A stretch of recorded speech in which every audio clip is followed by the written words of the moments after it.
India has struck back at Pakistan and has taken a revenge of the dastardly terrorist attacks that have taken place.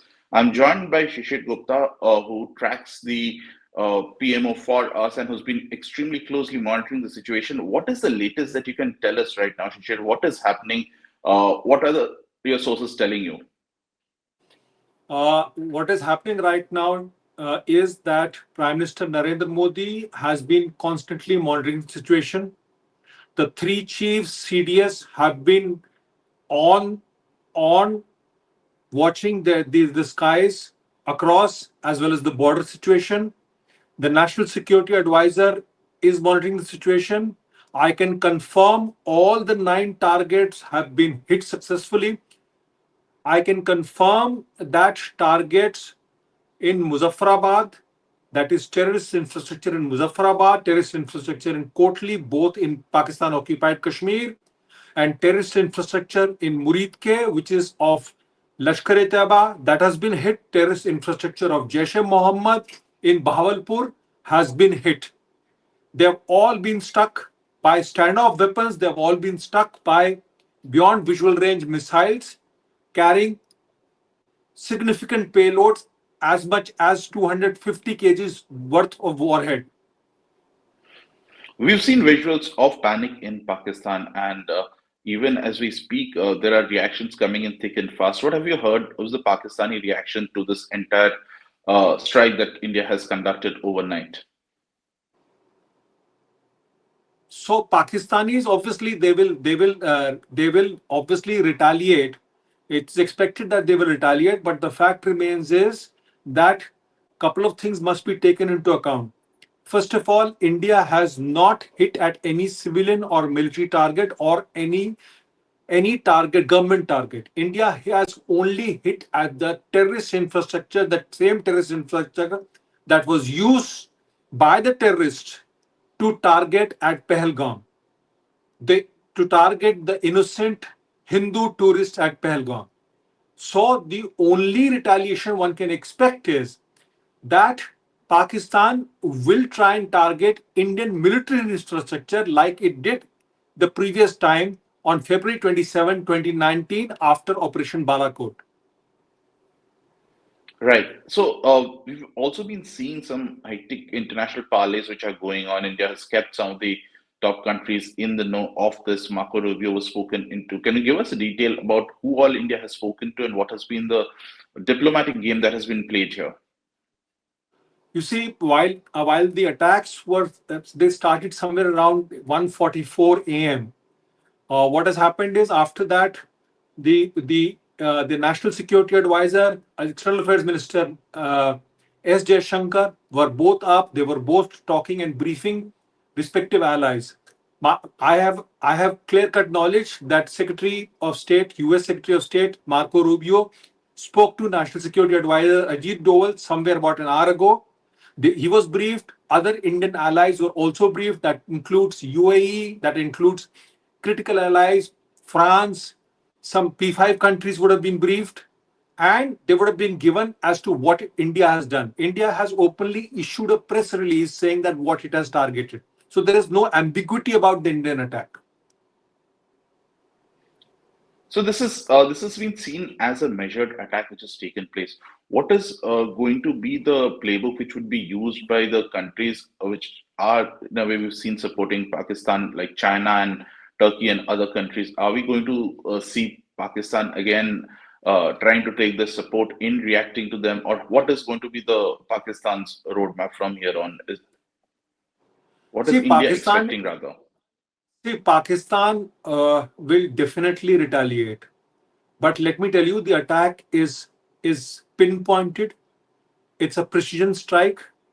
It is not a wavered strike or anything like that. There is a possibility that maybe there is a possibility that maybe some fighter has gone down. There is a possibility, as I say, repeat, a possibility, considering that the Pakistanis were using radars which were sort of linked with the surface to air missiles. There is a possibility, but there is also a possibility of Pakistan JF-617 would have also gone down. But the Indian fighters have not crossed the LOC, have not crossed the international border. So that possibility is very limited. Now the Pakistan will try and sort of raise hullabaloo about the entire thing. Will try and play the victim card and everything. Will do everything using the Organization of Islamic States to sort of trump up narrative against India. But the fact remains is India has been a victim of terror for the past 35 years. It is only during the Narendra Modi government that India has decided to hit back.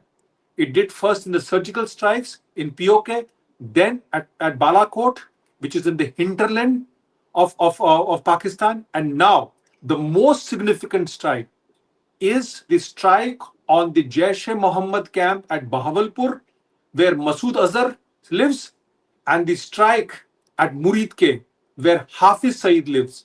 Hafiz Saeed is the man who was instrumental in 2611 strikes, while Jaish-e-Mohammed Masood Azhar was the principal perpetrator of the Pulwama massacre. So, essentially, only terrorist strikes have been hit, and that has been the playbook of Indian attacks ever since India has started retaliating to these with cross-border strikes and not targeting any civilian facilities per se. Do we have any details of what sort of a damage it has occurred in Pakistan after the strikes were hit? We've of course seen some visuals of the people running helter-skelter, and there was some sort of panic. But any sort of confirmation as to what sort of impact has these strikes have had? So the thing is that my understanding is that India has used precision guided bombs and beyond visual range missiles. My understanding is that possibly Mirage fighters were used to target Muzaffarabad and Kotli using Spice 2000 bombs or Crystal Maze missiles. Now, these carry a warhead of nearly 250 kg.